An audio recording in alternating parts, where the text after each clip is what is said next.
make sure that, you know, the actions that you take and the votes that you make by the products that you buy are going to support your conscience and are going to support communities around the world.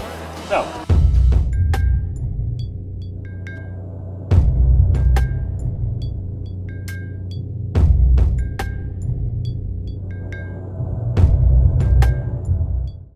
First of all, in general, learn the tools and techniques. So if you went to film school, I got a bunch of friends who do human rights work and all that, and they're all like, go to film school, learn how to use the tools. You know, you can just pick up a camera, but you can tell the difference between a professional and an amateur, and if you really want to make a difference, you got to be the professional. And I think there's kind of a couple ways to look at it.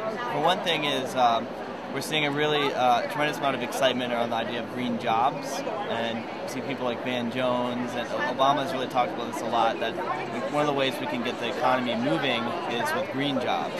And so you can have, you know, green jobs is a really big and fertile area, so I think a lot of those could be writing, producing, shooting about green jobs. I think that really understanding what your motivation is, what it is that you are making film for, and what you want to accomplish by the films that you're making, and basically how you want to sway public opinion, you need to know those priorities and to know those values that you have, and to make sure that you're not compromising those, and that the films that you are making are furthering your missions and your values.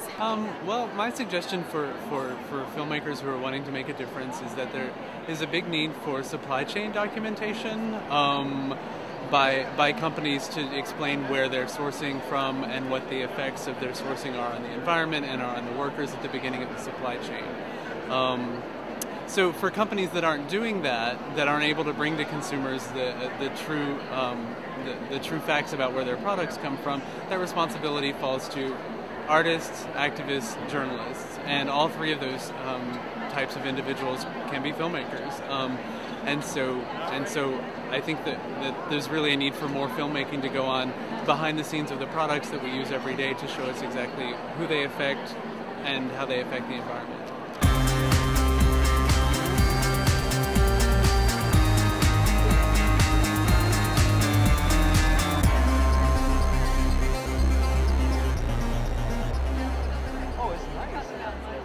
You know, it's the artists and producers have always had that conflict around what to do, how to express messages through their medium, and which messages to choose. And clearly, you know, as an artist, you need to create something that's viable from both a personal standpoint, but also something that can support your craft, support the work that you're doing. If I was vegan and also a director working in the media, I think it would be important to consider which companies I would support and which companies I would shoot for. But at the same time, you know, I think, you know, being an animal rights, I don't think it's all or nothing.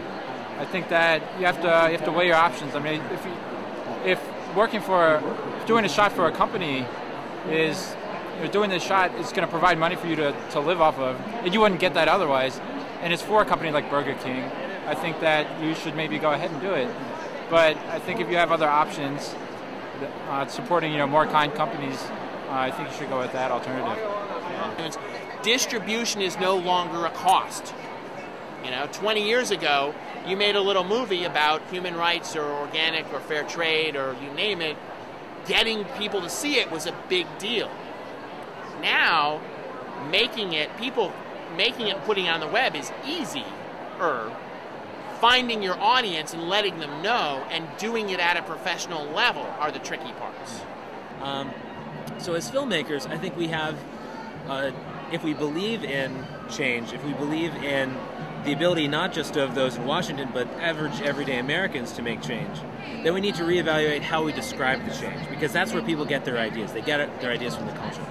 So if you can create movies, fiction, nonfiction, like documentaries, or even, you know, little shorts that convey not simply one person, but a multitude of people, and show, you know, it could be anything from vignettes of different people in the same action or the same movement, to, you know, descriptions of the, you know, mass protests or organizations or movements that don't rely on a single person being, you know, the idol. of the entire process. There's so much need now for environmental content that I think there probably is more of a market than ever for serious environmental content. So I think the prospects are very good for that. I really believe that there's a way to bridge the gap in social innovations and any industry in the world, whether it be media, like business, what we focus on, and using those skills in a way to really promote social change in any respect. And I think that's a very strong message to keep in mind, is that everyone is a change maker.